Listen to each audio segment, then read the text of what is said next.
Vieną gūdžią, šaltą ir ūkanotą 2012 m.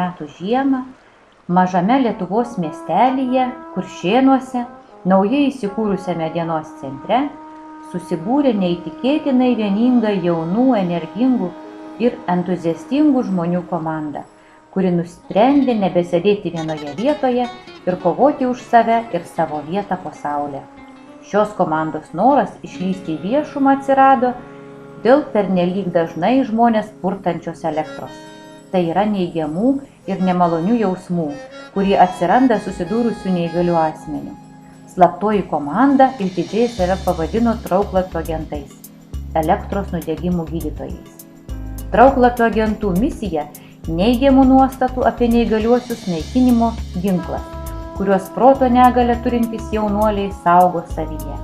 Tai per kraštus besiveržiantis gerumas, nuolat trykštantis optimizmas, iki nuprotėjimo paprastas nuoširdumas, nebijojimas pasakyti tiesiai šviesiai, bei gebėjimas džiaugtis net pačiais menkiausiais dalykais. Viską susiplanavę ir tinkamai pasiruošę, jie nusprendė pagausinti savo pajėgas misijos įgyvendinimui.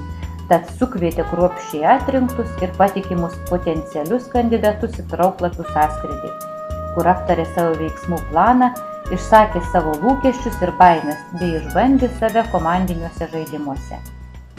Ko Marius tikisi? Saulės tikisi. Saulės.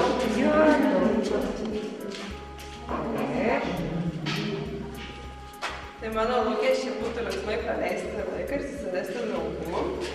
Pagaliau taip blogą orą nebus. Panašiai čia. Tada bus gera nuotaika, o jeigu bus gera nuotaika, tai galbūt padarysim aitvarų ir po to jos veidrins. Įdomu, paleisim. Mano lūkesčiai tai, kad susirasti draugų, pavyktų įgyvendinti projekto tikslus, geri įspūdžiai ieško. Susipažinti su visais, patirties. Bijau, kad neišeis padaryti, ko jie kas prašys, ko nors ko reikės. Bet to noriu pasakyti, yra toks posakis, nėra blogo oro, yra tik bloga kompanija, o pas mus kompanija labai gera. Va, o čia tai Nieko nebijau. nieko nebijau. O Richardas? Ko tu tiki? Gerą orą.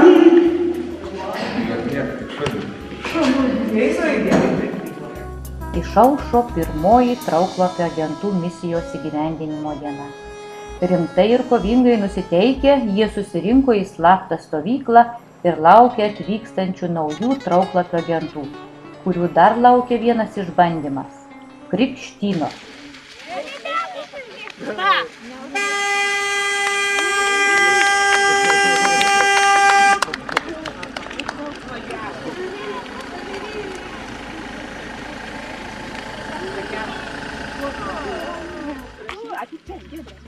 Kas dabar yra? Neaiškiai dar? Kas čia dabar yra? Kokie trauklapio agentai, dar aš nieko nesuprantu.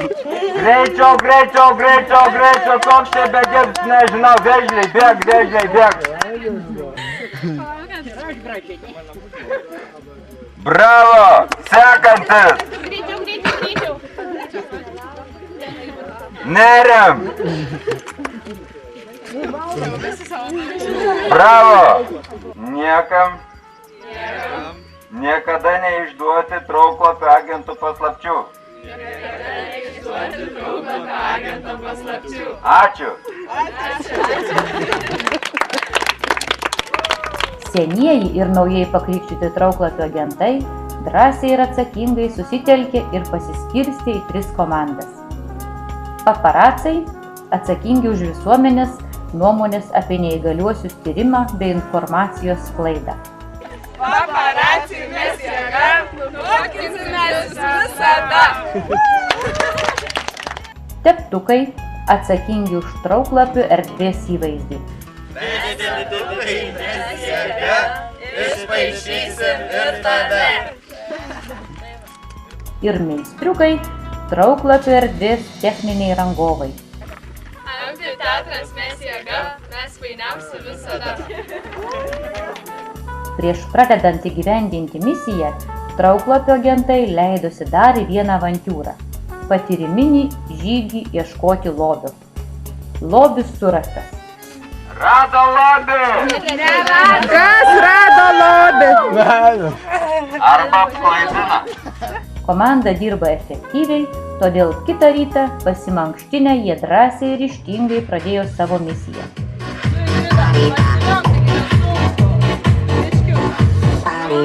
Pirmas atėjimas prie centro. Neprarandame vilties! Dar geresnės ateities! Vis dar teikim stebuklus! Kad sugersim ir žaibus! Ir visus blogus jausmus! Tada ateinam su trenksmu! Neapsakomu greičiu! Man nebaisios jokios kliūtis! Juk mes stiprus ir padaukę! Trauklapio agentus pasitiko nepatikli kaimynė, kuriai reikėjo įrodyti, kas jie ir ko čia jiems reikia. Jeigu tapytojai, tai man ir būkit kaip tapytojai. O ne taip čia atėjo, atsirado, labą dieną. Nu, paženklinsim tuoj pat, palaukit tave tuoj pat. Įrodė, kad jų ketinimai rimti, jie ryžtingai ėmėsi savo darbo. Paparacių tyrimo apie požiūrį į neįgaliuosius, kuriame dalyvavo apie 200 įvairaus amžiaus žmonių, rezultatai parodė, kad tik apie 60% respondentų yra bendravę su neįgaliu asmeniu. Kalbėdami apie nebendravimo priežastis, 11% tyrimo dalyvių pasisakė, kad nežino, kaip su juo tinkamai elgtis, o 6% sakė, kad apskritai neturi ką su jais kalbėti.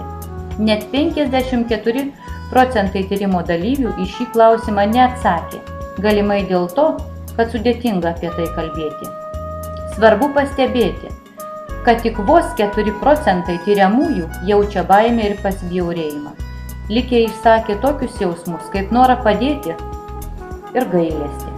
Net 32% respondentų pasisakė, kad laiko neįgaliuosius pilnaverčiais piliečiais ir nekreipė dėmesio į jų negalią. O 62% tyrimo dalyvių pasisakė, kad neįgalieji yra labai nuoširdūs žmonės, iš kurių mes galime pasisemti teigiamų emocijų. Kol paparaciai intensyviai naršė po miestelį, teptukai ir meistrai taip pat rimtai dirbo. Visi kartu draugiškai pasinėrė į kūrybinės ir darbinės gelmes. O to rezultatas buvo neįtikėtinai graži ir originali Trauklapio erdvė. Laisvalaikiu Trauklapio agentai ypatingai mėgo šokti, bendrauti, dainuoti ir net sportuoti.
Trauklapio agentai slaptoje stovykloje dirbo, kūrė ir stiprino komandos dvasią net 5 dienas.